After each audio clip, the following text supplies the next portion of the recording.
Last week, I showed you how I set up my Pro Tools template for mastering. This week, I'm gonna show you the same thing in Ableton. So Ableton users, check this out.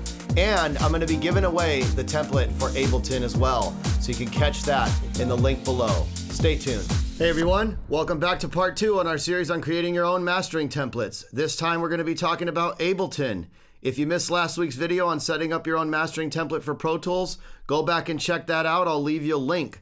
I'm also giving away these templates. So check the link down below in the description if you'd like to download the templates that I created in these videos so that you can use these for your own mastering. Okay, so here we are. If you saw last week's video, you saw how I organized my file hierarchy, my file structure, and I talked about that for Pro Tools. We're gonna do the same thing with Ableton. And in this video, I actually brought in an audio file because I need to show you something that's important to Ableton when you bring in audio.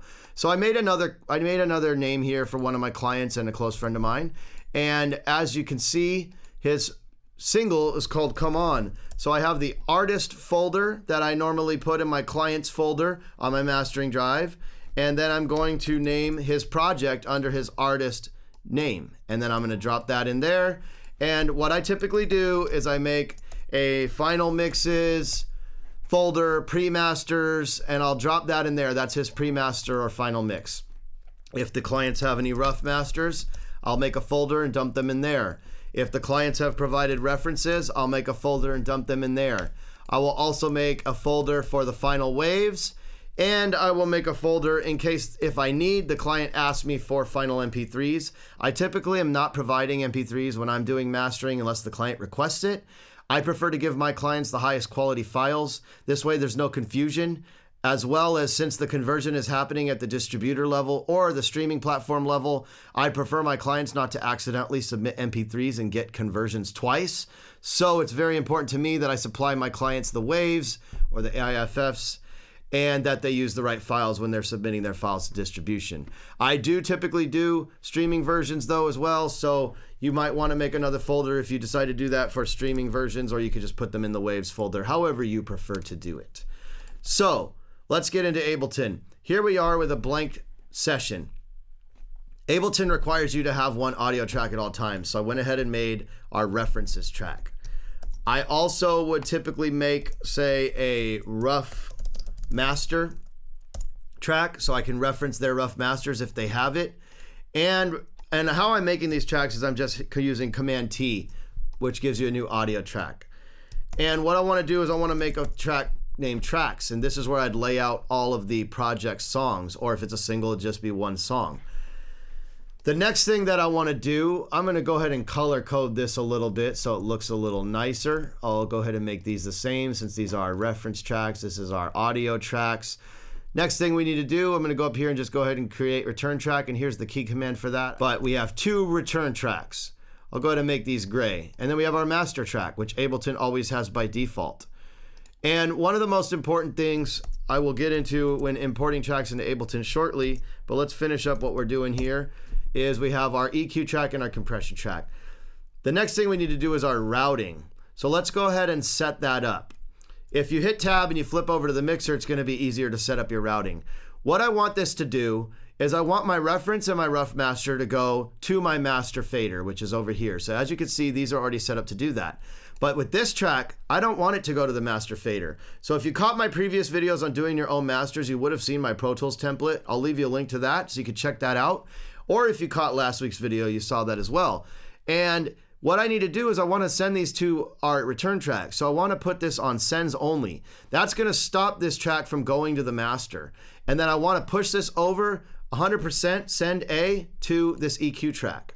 Then I want to put this one on sends only, and I want to push this one 100% to the B return track. So that's going to send it to the compression track. I need to enable this send, and then I want this one to go to the master. And I'm going to show you how this works because Ableton is a little different. I personally do not use Ableton to master. It's really not designed for that. It's really designed for production purposes or recording purposes, but it can be used for anything. It is a DAW, so there's no stopping you. But one of the most important things I want to note, and this is why I want to bring some audio in, is Ableton works on a global tempo or BPM, as you can see by this 123 up here. And it's very important that when you do bring in a final mix, if you do, you need to make sure all the files of audio that you bring in is you turn the warp off. That could actually alter the sound a little bit because it could warp it to that global BPM or that global tempo. And you don't want to be working in that way. Now, if the file comes in and it's deactivated, go ahead and right click on the file like I just did and hit activate clip. And there it is. Now, if I hit play on this track, you're gonna see that this track is purple and it's being routed here, and then it's going here, and then it's going to our master. So this is exactly how we wanna set up our template for mastering, because now we can do any basic processing on this track or sonic corrections if we need to, as well as our EQ track. We can do corrections and enhancements. Then we move into our compression and limiting stage, and finally our master.